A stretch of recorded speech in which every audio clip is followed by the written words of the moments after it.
하나님 말씀 함께 보겠습니다. 하나님 말씀 열왕기상 17장입니다. 구약성경 열왕기상 17장 8절부터 24절까지. 제가 가지고 있는 성경으로는 구약의 545페이지 열왕기상 17장 8절부터 24절까지의 말씀을 함께 교독하도록 하겠습니다. 그리고 마지막 절 같이 읽도록 하겠습니다. 여호와의 말씀이 엘리야에게 임하여 이르시되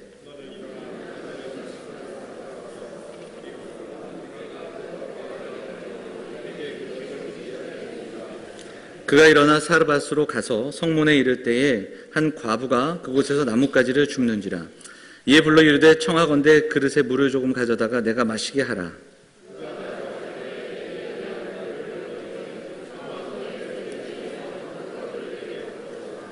그가 이르되 당신의 하나님 여호와께서 살아계심을 두고 맹세하노니 나는 떡이 없고 다만 통에 가루 한 움큼과 병에 기름 조금뿐이라. 내가 나뭇가지 둘을 주워다가 나와 내 아들을 위하여 음식을 만들어 먹고 그 후에는 죽으리라.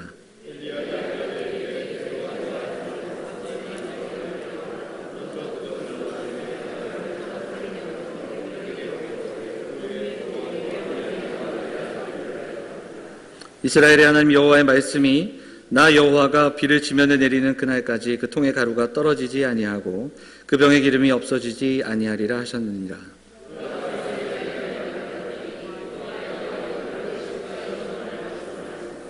여호와께서 엘리야를 통하여 하신 말씀같이 통의 가루가 떨어지지 아니하고 병의 기름이 없어지지 아니하니라.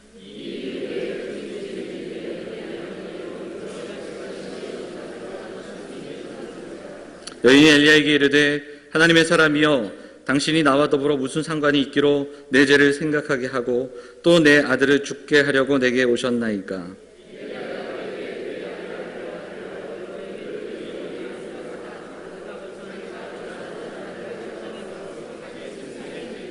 여호와께 부르짖어 이르되 내 하나님 여호와여 주께서 또 내가 우거하는 집 과부에게 재앙을 내리사 그 아들이 죽게 하셨나이까 하고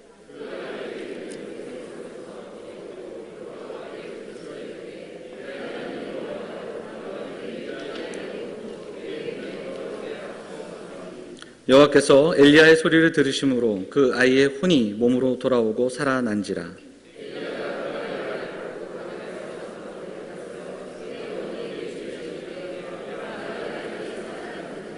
같이 읽겠습니다. 여인이 엘리야에게 이르되 내가 이제야 당신은 하나님의 사람이시오 당신의 입에 있는 여호와의 말씀이 진실한 줄 아노라 하니라. 아멘. 호산나 찬양대 찬양하시겠습니다. Oh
귀한 찬양 감사드립니다.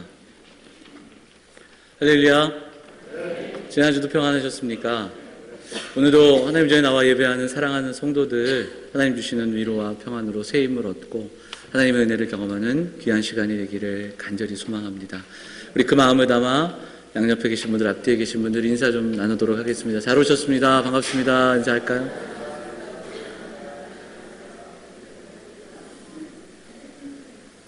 본문의 말씀 의지해서 감춰진 전쟁의 서막이라는 제목으로 하나님 말씀 전하겠습니다. 지난 겨울방학 때 제가 저희 아이들과 함께 그 영화를 좀 보았습니다. 집에서 이제 시리즈를 좀 보여달라고 해서 뭘 볼까 하다가 반지의 제왕이라는 영화가 3편으로 되어 있는데 그 영화를 이제 하나씩 이렇게 보여줬습니다. 제가 한 번 정도 이렇게 언급했던 내용이에요. 반지의 제왕은. 이제 그건 다른 관점에서 이제 얘기했는데 이 내용을 좀 보면 그 사우론이라고 하는 절대 악이 나옵니다. 어둠의 군주가 나와서 보면 사탄을 의미한다고 보여집니다. 근데 이 사우론이 반지를 하나 만드는데 이 반지의 이름이 절대 반지입니다. 이렇게 생겼습니다. 저 안에는 뭐 글씨도 이렇게 있고요. 저 반지가 절대 반지예요.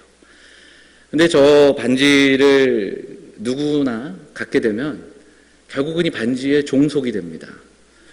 선한 사람도 선한 목적으로 이 반지를 쓰고자 하지만 결국은 그 반지의 능력과 또 반지의 힘을 빌려서 다른 가치, 다른 곳에 충성을 하게 되는 것이 그 이야기 속에서 나오는 반지를 갖게 된 사람들의 이야기예요. 반지에 사로잡히고 집착하고 중독되기 때문에 결국은 그 반지를 파괴해야 되는데 누가 할 것인가. 그래서 이것이 1편, 2편, 3편 소설로도 되어 있는데 이것의 시작과 끝은 결국은 반지를 누가 파괴할 것인가. 그 이야기가 이제 이 스토리가 전개가 되는 겁니다. 이 소설을 쓴 사람이 원작자가 톨킨이라는 사람인데 이 사람이 이 글을 쓰면서 이 내용을 보면 이 반지는 마치 사탄이 이 땅 가운데 깊숙이 심어놓은 우상과 같이 교체되는 그런 이야기를 우리가 살펴볼 수 있습니다.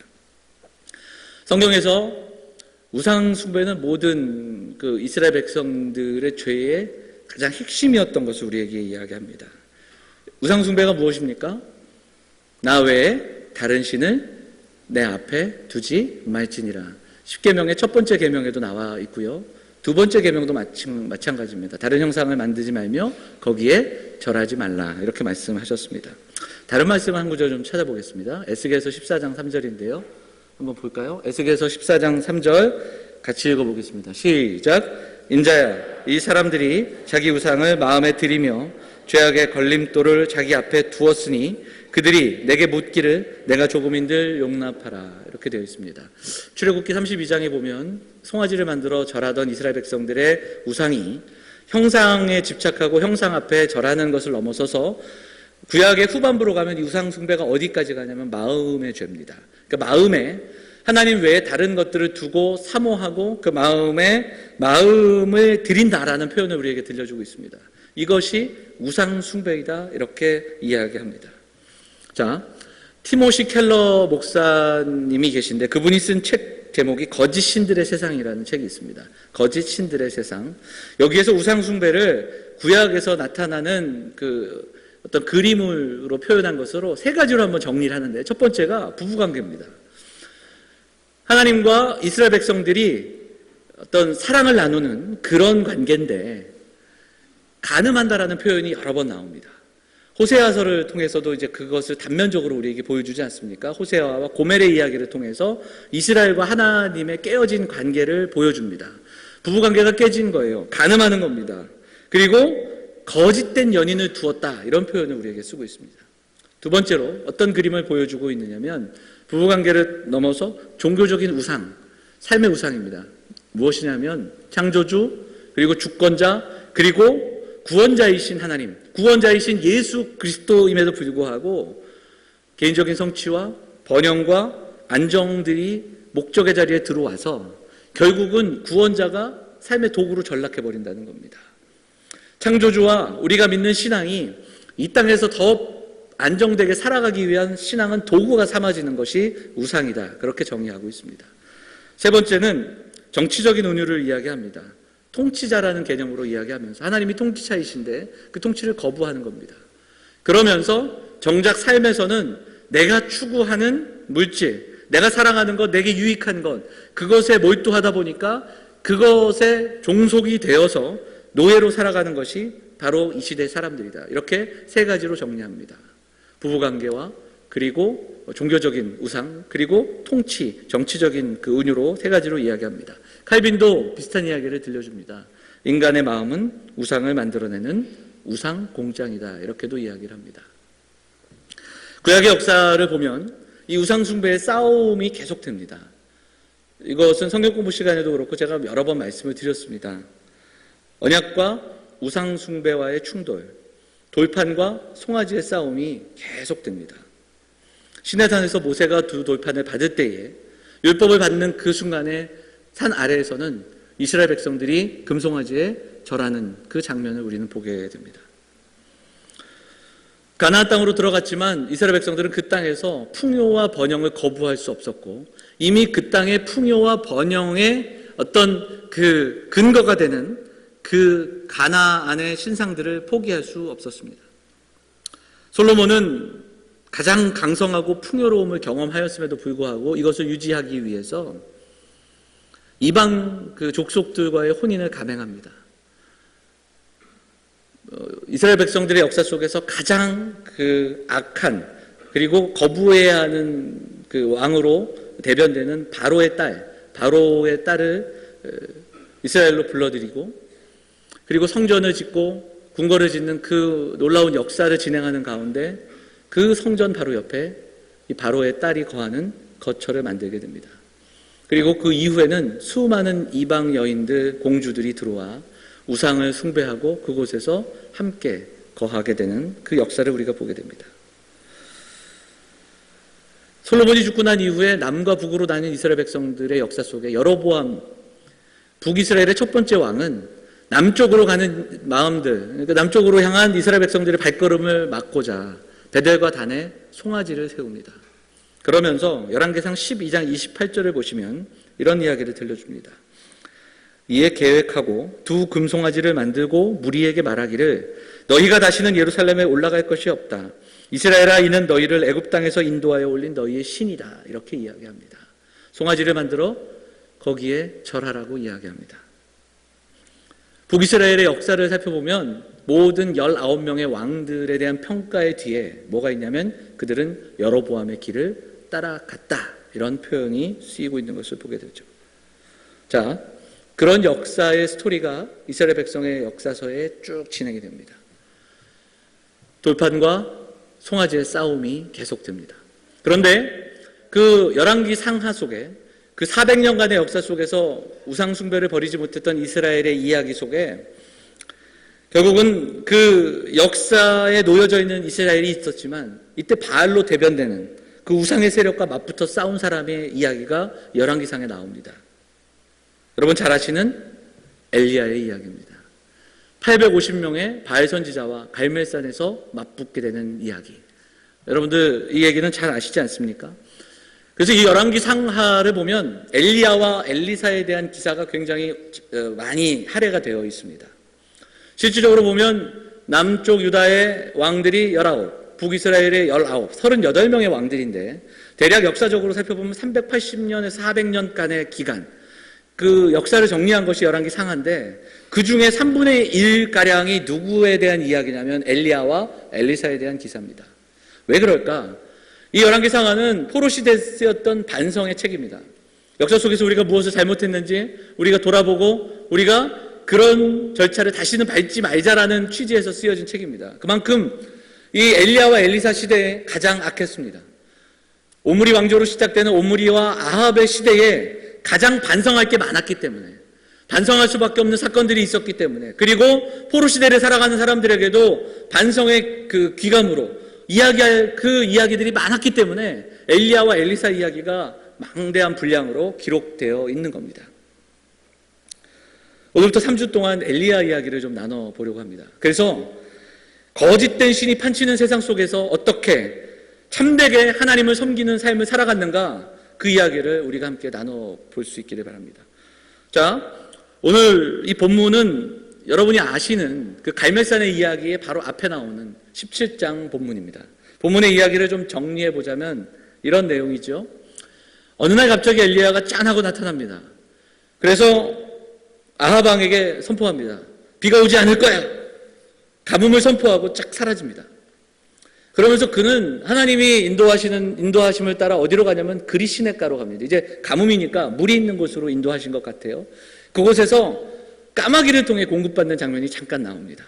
그리고 또 하나님은 엘리야를 어디로 인도하십니까? 시돈 땅으로 인도하십니다. 그래서 사르밧에 있는 과부의 집에 거하게 되고, 그런데 그 과부의 집은 오늘 그 이야기를 살펴보니까 정말 가난했던 것 같아요. 가뭄이었고 더 이상 먹을 것이 없는, 뭐 표현대로라면 이제 가루 한 줌 남아서 이거 먹고 죽겠다, 우리가 그런 표현을 하는데, 그런 집에 좀 웬만하면은 좀 넉넉한 집에 가서 서로 좀 이렇게 민폐가 되지 않아야 되는데 가장 힘든 가정에 가서 조금 표현을 비자면 벼룩의 간을 나눠 먹는 그런 상황으로 이야기가 전개됩니다. 그런데 어떤 일이 벌어집니까? 그 공개했던 그 과부의 집에 가루가 끊이지 않고 기름이 끊이지 않았다. 그 이야기를 우리에게 선포하고 있습니다. 자, 그 다음의 장면은 또 이런 상황 속에서 아들이 죽어요. 그래서 그 과부의 아들이 죽은 관계로 엘리야가 그 아들을 데리고 기도하면서 하나님께 부르짖습니다. 그리고 그 아들을 살아나는 이야기가 오늘 17장의 이야기입니다. 자, 여러분 한번 기억을 한번 해보시면, 여러분 이 말씀을 통해서 이 본문을 가지고 설교를 많이 들으셨을 텐데 여러분 어떤 내용이 기억이 나십니까? 이 말씀을 통해서 어떤 설교를 들으셨던 기억이 나세요? 아니면 어떤 이 말씀을 통해서 어떤 그 묵상이 떠오르십니까? 저는 어릴 때보다 예전에 이 말씀을 통해서 이런 그 내용을 들었던 기억이 있습니다. 베풀고 대접해야 된다. 내게 없던 그것도 헌신함으로 베풀 때 좀 하나님께서 채워주신다. 이런 이야기 여러분 들어보신 적 없으십니까? 저만 이상한 설교를, 제가 다니던 교회가 이렇게 이상한 곳은 아닌데, 조금 더 나아가 어떻게 했냐면 주의 종을 잘 대접해야 된다. 주의 종을 잘 대접하면 복을 받는다. 이런 귀한 말씀을 들었던 적이 있습니다. 조금 바꿔서 얘기하자면 이 본문을 통해서 헌신하면 그 끝에 가서 하나님이 채워주시고 그렇게 하나님을 믿음으로 살아가고 또 그렇게 서로 공개하는 거다. 이런 이야기들을 들은 기억들이 있습니다. 과연 그런 이야기인가? 오늘 말씀이 그런 이야기를 우리에게 들려주는가를 우리가 좀 찾아내 봐야 합니다. 우리가 성경을 읽을 때 물어보면 성경이 뭐가 어려우십니까? 그러면 말이 어렵고 또 시대가 다르고 또 상황이 다르다 보니까 참 어렵습니다. 성경을 이해하는 게 어렵습니다. 이런 이야기들을 많이 듣죠. 물론 우리 성도님들 보시면 말씀을 참 열심히 읽으시는 분들도 있고 또 큐티 하시는 분들도 있습니다. 근데 큐티가 가진 장점이 있고 단점이 있는데 큐티는 우리를 말씀에 가까이 하게 하는 훈련과 습관을 들이게 합니다. 그런데 중요한 건 뭐냐면 말씀 한 구절이 너무 귀해서 다가오긴 하지만 정말 이 말씀이 그 뜻인가에 대해서는 한 번 정도 더 물어봐야 됩니다. 예를 들자면 우리가 요즘 욥기를 우리가 묵상하지 않습니까? 새벽마다 욥기를 묵상. 저도 욥기 전체를 이렇게 설교를 해본 적이 없어서 욥기를 이렇게 한 장씩 읽어 나가는 게 좀 도전이 많이 되는데 욥기에 보면 여러분 내 시작은 미약하였으나 나중은 심히 창대하리라. 너무 멋진 말씀 아닙니까? 아마 여러분들 개업하시는 집에 가면 다 하나씩 붙어 있는 그런 이렇게 선물할 때마다 들은 액자에 적힌 말씀입니다. 근데 이 말씀이요, 욥기에서는 우리가 아는 그 뜻으로 쓰여진 말씀은 아닙니다. 욥의 친구 중에 빌닷이라는 사람이 있어요. 이 본문이 내일 이제 새벽의 본문인데 이 빌닷이 욥을 책망하면서 하는 얘기입니다. 여기에는 조소가 좀 섞여 있고요. 왜 회개하지 않냐? 정신 차려라. 그러면서 정말 회개하고 돌아서면 복 받을 텐데 왜 그러지 못하느냐라고 이렇게 책망하는 이야기가 여기에 담겨져 있다는 거죠. 이외에도 참 많은 이야기들이 있습니다. 그래서 성경을 해석할 때 가장 지금은 성경 공부 시간이 아니니까 중요한 성경에 읽어내려가시는 원칙 중에 하나가 있는데 그것은 문맥을 통해서 읽는 겁니다. 문맥이라 하면 이 짧은 절을 읽었지만 이 짧은 절이 이해가 되지 않을 때는 앞, 뒤를 또 같이 읽는 겁니다. 그래도 이해되지 않으면 또 그 앞에와 뒤를 읽어가면서 도대체 흐름을 알고 이 문맥 속에서 이 이야기는 왜 이야기를 했을까? 이 사건은 왜 있을까를 깨달아가는 것이 참 중요합니다. 그런 관점에서 엘리야의 이야기의 핵심은 아무래도 갈멜산에서의 850명과의 어떤 전투가 아니겠습니까? 그럼에도 불구하고 이 이야기가 그 앞에 나온 것은 무관하지 않기 때문에 그렇습니다. 이스라엘 땅에서 벌어질 바알과의 큰 전투 앞에 엘리야를 인도하시고 그것도 한 여인의 가정과 함께 만나게 하셔서 겪게 되는 이 사건이 이후에 일어나는 일과 무관할 것인가? 그렇지 않다라는 겁니다. 좀 그 관점에서 좀 살펴보았으면 좋겠습니다. 자, 17장에는 제가 설명드린 두 가지 이야기가 나오는데 이 17장에 반복되는 이야기가 뭐냐면 하나님 여호와께서 엘리야를 인도하신다라는 겁니다. 2절을 보실까요? 2절을 보시면 어떻게 나오죠? 여호와의 말씀이 엘리야에게 임하여 이르시되, 말씀을 선포하는 자리로 나아가는 것만이 아니라 그 이후에 도망가는 그 길도 하나님이 인도해 주고 계십니다. 그리스로 가라. 자, 8절도 한번 읽어볼까요? 8절 같이 읽겠습니다. 시작. 여호와의 말씀이 엘리야에게 임하여 이르시되. 그러니까 지금 엘리야가 가는 이 여정은 하나님이 계획하시고 인도하신 거라는 거예요. 또 말을 좀 바꿔보자면 엘리야가 어쩌다 보니 이 여인을 만나게 되고 도망가다가 어쩌다 보니 그 땅으로 갔고 어쩌다 보니 이 여인을 만났다. 그게 아니라는 거예요. 여기 17장의 이 시작의 내용 속에서 하나님의 인도하심이 있습니다. 그리고 이 가정을 만나게 하신 것도 하나님이라는 겁니다. 그 전에 이 엘리야가 오늘 1절과 7절에 보면 짠하고 나타나서 가뭄을 선포하죠. 근데 이 가뭄을 선포하고 비가 내리지 않을 거라는 것은 그 시대에 특히 바알을 숭배했던 사상이 만연했던 그 시대에는 바알에 대한 정면 도전입니다. 바알은 오래된 농경의 신입니다.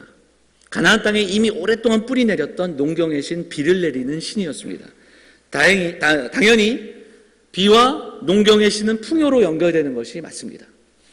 우기와 건기가 뚜렷한 그 이스라엘 땅에는 비가 정말 내려야 할 시기가 있습니다.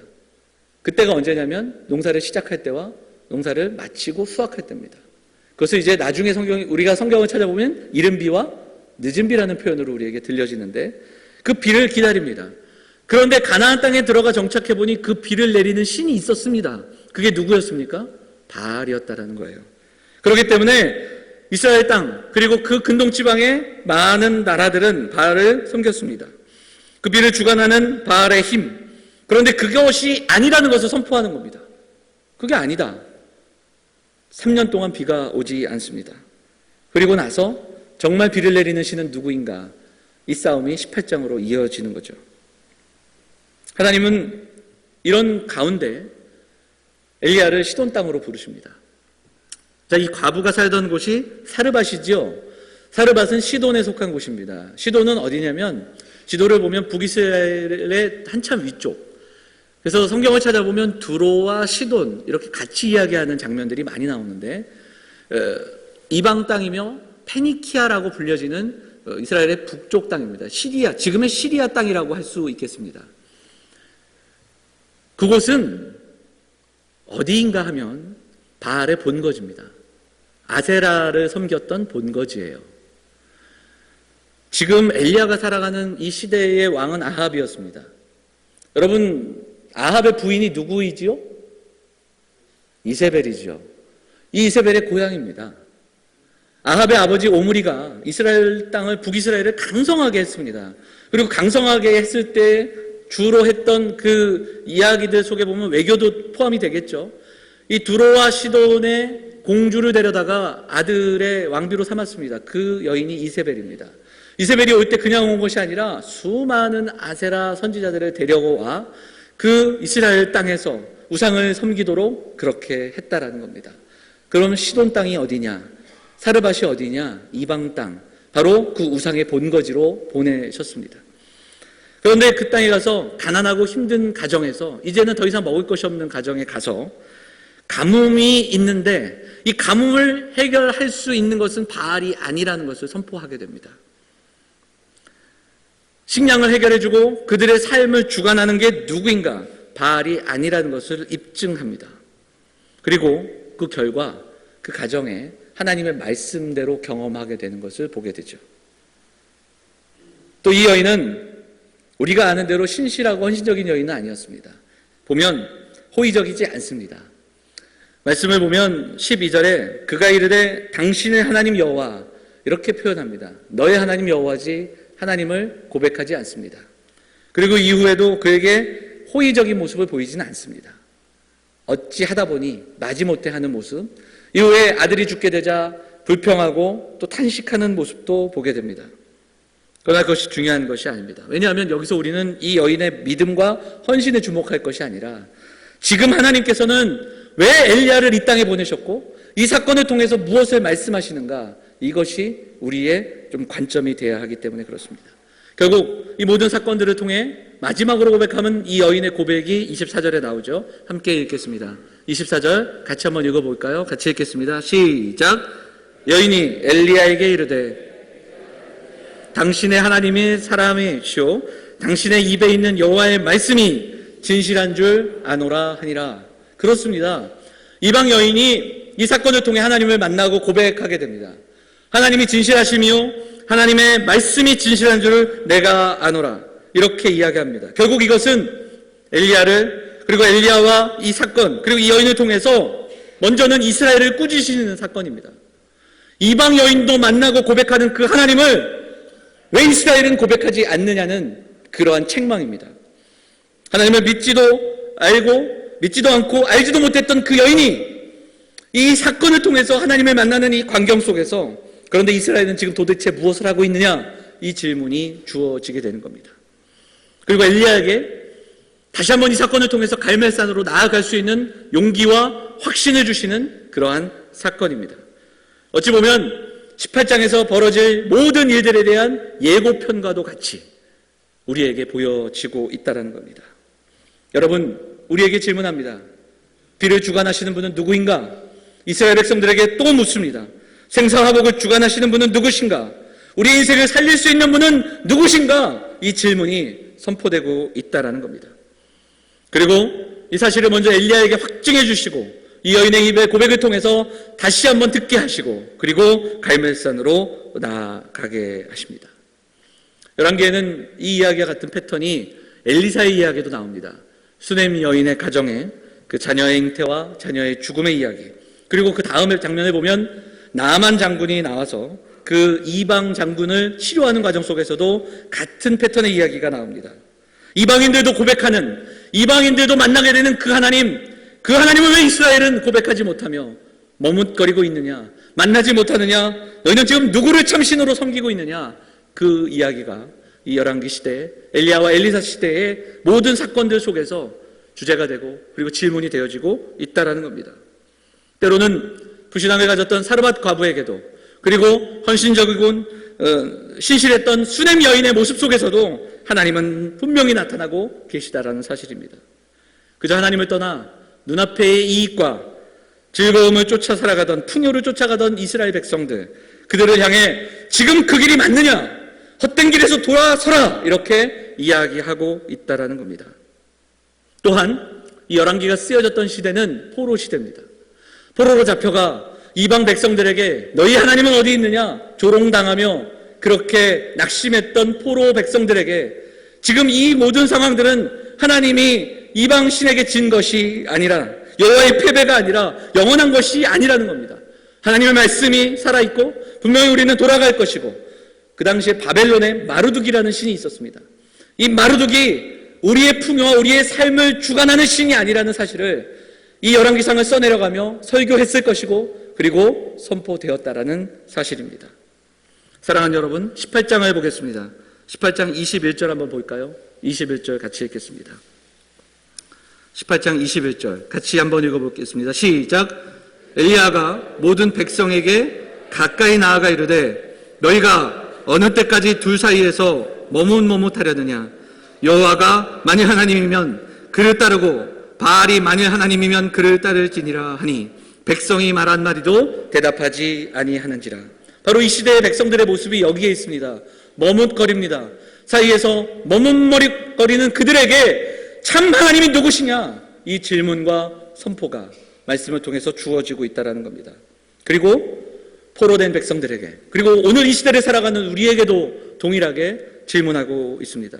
세상은 끊임없이 거짓됨으로 우리를 속이고, 그리고 하나님의 신실하심이 가리워지고, 풍요와 쾌락과 그리고 또 거짓된 행복으로 유혹할 수 있을지 모르지만, 그래서 우리가 말씀 서두에 이야기했던 책의 제목처럼 거짓 신들의 세상을 살아가고 있는지 모르지만, 그러나 성경은 우리에게 분명히 선포합니다. 우리 하나님은 누구신가? 우리 인생을 주관하시는 그분은 누구신가? 분명히 우리에게 이야기하고 있습니다. 이제 오늘 말씀 붙들고 우리가 함께 적용하고 기도하기를 원합니다. 첫째로 우리 영암의 성도들이 영적인 정체성을 회복하는, 분명히 깨닫고 고백함으로 거짓된 세상을 향해서 잘못된 이기심, 우리의 마음속에 자리 잡고 있는 또 다른 것들을 향하여, 욕망을 향해 전쟁을 선포할 수 있는, 그 잘못된 것을 거부하며 참된 진리를 향해 한 걸음 더 나아가는 사랑하는 영암의 성도들이 되시기를 간절히 소망합니다. 사랑하는 여러분, 이스라엘이요, 하나님을 믿지 않은 적이 없습니다. 이스라엘은 하나님을 떠난 적이 없습니다. 그러나 오늘 18장 21절에 그들이 행했던 모습이 뭡니까? 둘 사이에서, 이 둘은 뭡니까? 하나님과 바알 사이에서 머뭇머뭇거립니다. 조금만 유익하다면 이쪽으로 기울게 되고, 조금만 더 이익이 있다면 그쪽에 손 내밀게 되는 것이 그들의 모습이었습니다. 그러나 중간지대에 설 수는 없습니다. 신앙은 적당한 자리가 없다라는 거예요. 하나님 편에 서야 합니다. 하나님이 참 하나님이심을 고백하며 그 하나님을 우리의 하나님으로 믿고 따라가야 합니다. 하나님께서 우리를 창조하신 목적이 있습니다. 하나님을 영화롭게 하며 영원토록 그를 즐거워해야 합니다. 그 하나님의 창조의 목적이 오늘 이 자리에 머리 숙인 우리 사랑하는 영암의 성도들의 인생의 목적이 되는 그 놀라운 축복이 임하시기를 주의 이름으로 축원을 드립니다. 우리가 살아가는 인생 속에 우리가 누구인지를 분명히 고백할 수 있어야 됩니다. 여러분 우리가 기독교인이지 않습니까? 신앙인이지 않습니까? 여러분, 이것이 어떻게 증명이 됩니까? 여러분 주위에 믿지 않는 사람들이 있죠. 믿지 않는 분들과 함께 살아가는 속에서 우리는 어떤 차별성을 가지고 살아갑니까? 고개를 숙이지 마시고 한번 생각을 한번 해보시죠. 우리는 어떤 차별성을 가지고 우리는 어떻게 구별된 삶을 살아가고 있습니까? 믿지 않는 내 친구, 직장 동료, 주변의 사람들의 삶과 우리는 믿음으로 살아가는 우리의 삶이 어떤 차별이 있습니까? 여러분들은 자녀들의 양육 속에서 우리는 어떤 차별성을 좀 가지고 살아가고 있습니까?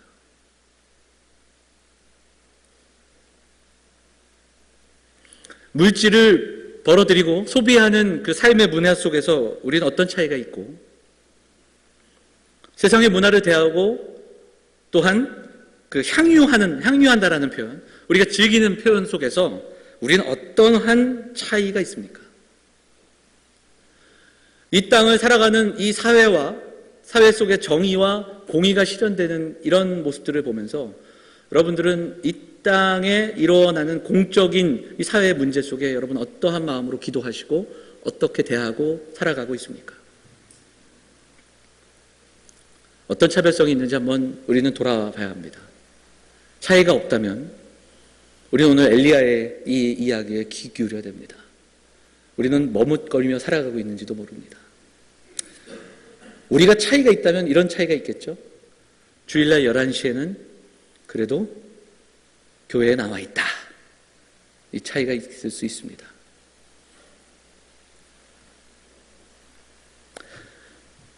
정말 우리가 차이가 없다면 우리는 우리를 돌아봐야 합니다. 그리고 우리의 신앙이, 우리의 믿음이 우리의 삶의 중심에서 살아갈 수 있는 가장 강력한 힘으로, 그리고 우리의 가치관의 중심으로 자리 잡고 있지 않다라는 것을 우리는 점검해 봐야 합니다. 그리고 오늘 우리는 기도해야 합니다. 하나님, 교회에 소속된 사람으로 살아가지 말고 신앙인으로 살아갈 수 있도록 인도하여 주옵소서. 쉽게 타협하고 머뭇거리지 않게 하시고 하나님의 백성답게 살아가게 하옵소서. 그 용기를 우리에게 주십시오. 이 기도가 오늘 저와 여러분의 기도가 되기를 간절히 소망합니다. 여러분, 우린 하나님의 백성입니다. 하나님의 자녀입니다. 왕같은 제사장이며 하나님의 형상을 입고 이 땅을 살아가는 사람들입니다. 우리의 삶을 통한 놀라운 선포가 있기를 원합니다. 세상은 끊임없이 우리에게 돌을 떡으로 만들어 보라고, 나를 위해, 우리를 위해 세상의 모든 가치들을 가지고 풍요를 위해 살아가라고, 번영을 위해 살아가라고, 그것을 위해 수단과 방법을 가리지 말라고 그렇게 유혹할 수 있을지라도 우리는 새로운 가치와 하나님 나라의 뜻과 하나님 말씀을 붙들고 살아갈 수 있는 용기와 힘을 가지고 우리가 누구인지를 선포하며 우리에게 주신 놀라운 구원의 은혜를 선포하며 살아가는 믿음의 성도들이 되어야 할 줄 믿습니다. 우리가 누구인가, 이 놀라운 자존감이 회복되는 성도들이 되시기를 원합니다. 직장에서, 학교에서, 가정에서, 우리의 이웃들 속에 세상을 향한 하나님의 메시지가 되어서 구별된 자로, 구별된 삶으로 담대하게 살아가시는 사랑하는 영혼의 성도들이 다 되시기를 주의 이름으로 축원을 드립니다. 한 가지 더 우리가 기도하기 원합니다. 사랑하는 영혼의 성도들이 예배를 통해, 말씀을 통해 진리이신 예수 그리스도를 만나는 은혜가 있기를 원합니다. 그저 신앙생활 한다 하면서 교회에 나와 교회에 속하여서 예배 드리고 돌아가는, 그리고 주어진 일들을 감당하고 봉사하는 그 정도로 머물지 말고 참 진리이시고 우리의 구원자 되신 예수 그리스도, 그 십자가의 은혜를 경험하고 그분이 누구신지를 만나고, 그래서 우리 인생의 주인은 누구신지를 분명히 고백할 수 있는 자리로 나아가는 사랑하는 성도들이 되시기를 부탁해 드립니다. 진짜 신앙인이 되어야 합니다. 참된 믿음의 사람이 되어야 합니다. 10년, 20년 교회에 속하고 직분을 받는 것, 이것이 우리의 신앙을 증명해 주지 않습니다. 말씀이 내 인격에 스며들고, 말씀이 기억나고, 말씀이 우리의 삶 속에서 우리의 삶의 가치를 조정하고 그렇게 나아가는 그런 삶을 살아가는 저와 여러분이 되어야 할 줄 믿습니다. 그러기 위해서 우리는 더 열정적으로 예배해야 됩니다. 하나님을 찬양하며 하나님을 예배하는 이 시간, 우리에게 주시는 말씀을 붙들고 나아가 하나님의 은혜와 하나님의 선하심을 맛보는 귀한 믿음의 사람들이 되어야 할 줄 믿습니다. 시편 34편은 시편 기자가 34편에서 우리에게 선포하고 있습니다. 너희는 여호와의 선하심을 맛보아 알지어다. 자, 한번 같이 해볼까요? 여호와의 선하심을 맛보아 알지어다. 그저 멀리서 구경하고 남들이 경험하는 그 하나님, 남들이 맛보는 그 하나님이 아니라 내가 맛보아야 합니다. 하나님의 은혜, 하나님의 사랑, 하나님이 얼마나 넓고 크시고 귀하신지, 그 하나님이 독생자를 내어주시기까지 사랑한 그 사랑은 무엇인지 우리가 맛봐야 합니다. 그래야 우리가 제대로 이 땅 가운데 우상을 거부하고 잘못된 가치를 거절하고 살아갈 수 있습니다. 잠식되지 않고 하나님의 말씀을 가치 삼아 살아갈 수 있는 힘이 거기에 있다라는 사실입니다. 그렇게 예배하기를 소망합니다. 영적으로 중립지역이 없습니다. 우리는 이 땅을 살아갈 때 결심하며 결단하며 살아가야 합니다. 그래서 예배를 통해 하나님의 은혜를 경험하게 하옵소서. 이 기대와 또 기도가 우리에게 필요합니다. 또 말씀이 수시로 우리를 다스리게 하옵소서. 우리의 생각과 우리의 지각과 우리의 생각 속에 말씀이 자리 잡게 하옵소서. 이 기도와 이 결단이 우리에게 있어야 됩니다. 그래서 그 말씀이 생각나서 죄와 싸울 수 있어야 됩니다. 내가 하는 선택과 내가 하는 순간순간의 삶 속에 하나님의 뜻을 향하여 우리의 마음이 기울어, 그리고 그것을 위해 살아가기를 힘쓰고 애쓰는 믿음의 분투가 우리에게 있어야 합니다. 그래서 무엇을 선택하든지 어떤 이들을 감당하든지 또 이 사회와 이 모든 상황 속에 살아가는 이 삶 속에서 우리는 구별된 자로, 예비된 자로, 하나님의 영광을 드러내는 자로 그렇게 살아갈 수 있어야 할 줄 믿습니다. 오늘 엘리야가 묻습니다. 어느 때까지 둘 사이에서 머뭇거리겠느냐? 이 땅 가운데 물질로, 만몬으로 대변되는 물질주의의 이 땅의 삶의 속에서 성공과 또한 부귀영화와 그리고 물질로 대변되는 그 만몬을 거부할 수 있는, 그리고 이 땅 가운데 온전히 하나님의 영광이 가장 중요한 그 자리에 자리 잡을 수 있는, 그래서 가만히 있어 내가 여호와인 줄을 알라고 말씀하셨던 그 하나님의 영광을 바라보는 우리 사랑하는 영암의 성도들의 예배와 삶이 되시기를 간절히 소망합니다. 거짓 신들의 세상입니다. 우상을 분별하고 우상을 거부하고 하나님의 형상을 따라 지음받은 우리의 삶의 목적이 그 하나님의 마음을 향해 나아가시는 사랑하는 영암의 성도들 다 되시기를 주의 이름으로 축원을 드립니다. 말씀 생각하면서 찬양하겠습니다.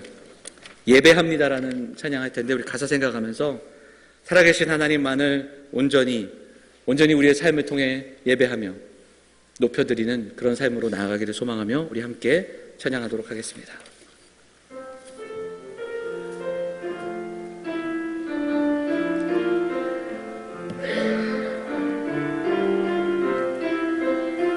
완전하신 나의 주,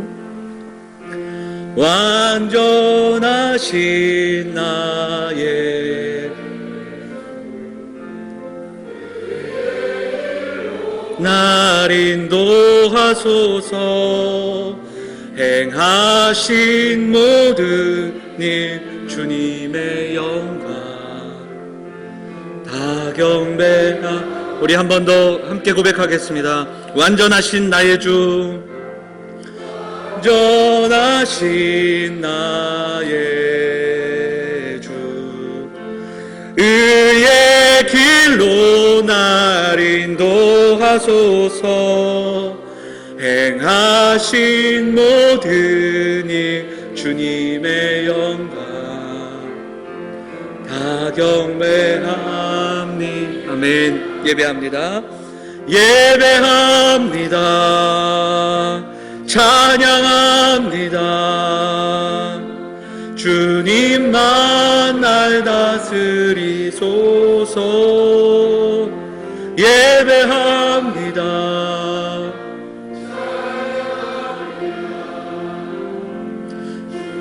홀로 높임 받으소서. 예배합니다. 예배합니다. 찬양합니다. 주님만 날 다스리소서. 예배합니다. 찬양합니다. 주님 홀로 높임 받으소서. 우리 함께 기도하겠습니다. 하나님만 높이는 인생 되기를 소망합니다. 우상을 거부하며 참된 인생의 목적과 가치를 예수 그리스도 그분 안에서 찾아가는 우리가 되게 하옵소서. 참된 주님만을 예배하는 인생 되게 하옵소서. 주님 홀로 영광 받아 주옵소서. 우리 같이 마음을 모아 함께 기도하도록 하겠습니다. 같이 기도하겠습니다. 살아계신 하나님, 오늘도 나와 예배하는 사랑하는 지체들, 사랑하는 성도들을 붙들어 주시옵소서. 살아계신 하나님만을 높이며 예배하는 인생 될 수 있도록 인도하여 주시옵소서. 우리의 믿음이 우리를 규정하게 하시고, 우리의 신앙이 우리가 누구인지를 깨닫게 하여 주시고, 믿음대로 말씀대로 살아가기를 결단하며 소망하는 성도들이 되어서 하나님 나라 속에 하나님의 가치와 하나님 나라의 가치를 구현하며 증거하며 선포하며 살아갈 수 있도록 인도하여 주시옵소서. 하나님, 10년, 20년 신앙생활 했지만 여전히 머뭇거리고 있는 우리의 모습을 용서하여 주시옵소서. 하나님 앞에 나아가 오직 하나님만을 예배하며 오직 하나님만을 위해 인생을 살아가기를 결단하는 우리 성도들이 되어서 하나님, 어렵고 힘든 삶이지만 하나님, 거짓된 삶이 우리를 속일지라도, 삶이 우리를 힘들게 하고 우리를 낙심케 할지라도 하나님, 우리가 주저앉지 않을 이유가 분명히 있음을 고백하며 그렇게 살아갈 수 있는 성도들이 되어서 하나님, 온전히 이 땅 가운데 하나님의 영광을 위해 하나님의 나라를 위해 선포하며 살아가는 인생들 다 될 수 있도록 하나님 인도하여 주시옵소서. 하나님 붙잡아 주옵소서. 사랑과 은혜가 풍성하신 아버지 하나님, 오늘도 주의 전에 나와 예배하는 사랑하는 성도들 기억하여 주옵소서. 오늘도 새 힘을 부어주시고 믿음의 전투와 믿음의 분투를 싸워 나아갈 때 오직 주께서 주시는 힘으로 감당해 나아갈 수 있는 믿음의 사람들이 될 수 있도록 하나님 인도하여 주시옵소서. 예배할 때 전심으로 예배하게 하여 주시고 오직 우리의 전부가 되시는 하나님 아버지를 기억하며 말씀 앞에 우리의 삶을 내려놓으며 우리를 위해 이 땅에 오신 예수 그리스도의 십자가를 붙들며 나아가는 믿음의 사람들이 될 수 있도록 하나님 인도하여 주옵소서. 힘들고 어려울 때 하나님의 말씀이 기억나게 하시고 어렵고 힘든 선택의 기로 속에서도 하나님의 말씀이 우리의 생각과 마음을 지켜주시기를 소망합니다. 하나님, 어렵고 힘들 때에 주의 말씀이 생각나게 하시고 도저히 답을 찾을 수 없을 때 가장 먼저 십자가로 나아갈 수 있는 믿음의 발걸음을 허락하여 주시옵소서. 우리 안에 있는 거짓된 신들과 거짓된 것들을 하나님 거부하게 하시고 모두 내려놓고 하나님, 온전히 하나님과 세상을 겸하여 섬기는 자리를 떠나 온전히 하나님만을 예배하며 하나님만을 높이는 그 자리로 나아갈 수 있는 사랑하는 성도들이 될 수 있도록 하나님 인도하여 주시옵소서.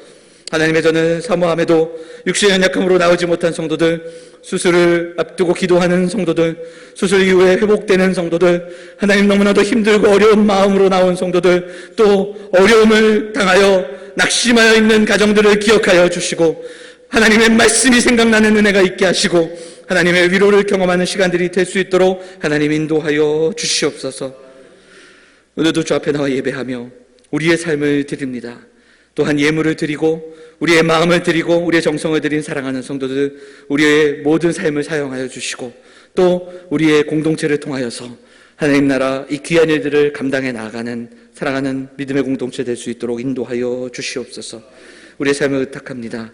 한 주의 삶 속에 날마다 주님과 동행하는 우리 성도들 되어서 날마다 주님만을 온전히 예배하며 살아가는 귀한 인생들, 귀한 가정들이 될 수 있도록 인도하여 주옵소서.